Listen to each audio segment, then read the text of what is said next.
ब्रह्ममुरारिसुरार्चितलिङ्गं निर्मलभासितशोभितलिङ्गम् जन्मजदुःखविनाशकलिङ्गं तत्प्रणमामि सदा शिवलिङ्गम् देवमुनिप्रवरार्चितलिङ्गं कामदहन करुणाकरलिङ्गम् रावणदर्पविनाशकलिङ्गं तत्प्रणमामि सदा शिवलिङ्गम्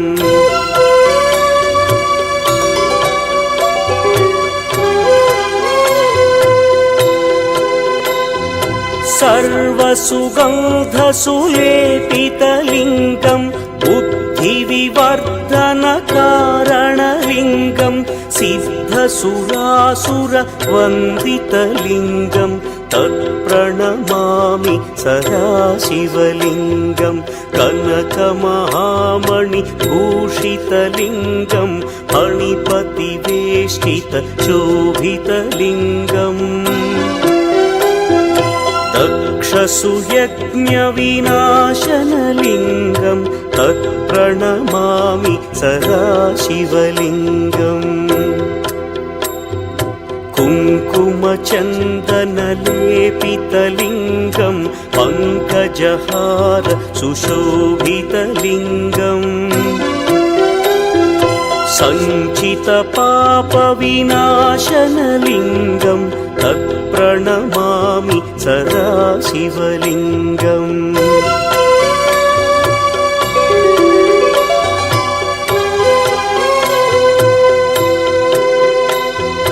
देवगणार्चितसेवितलिङ्गं भावैर्भक्तिभिरेव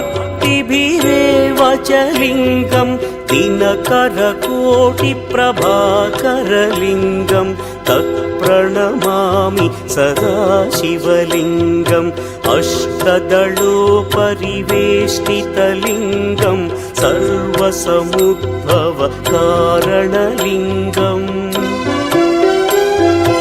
अष्टदरिद्र्यविनाशनलिङ्गं तत्प्रणमामि सदा शिवलिङ्गम्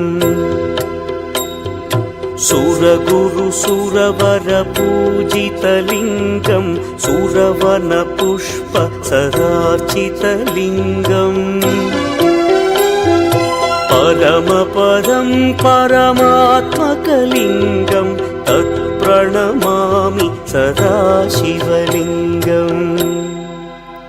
लिङ्गाष्टकमिदं पुण्यं यः पठेच्छिवसन्निधौ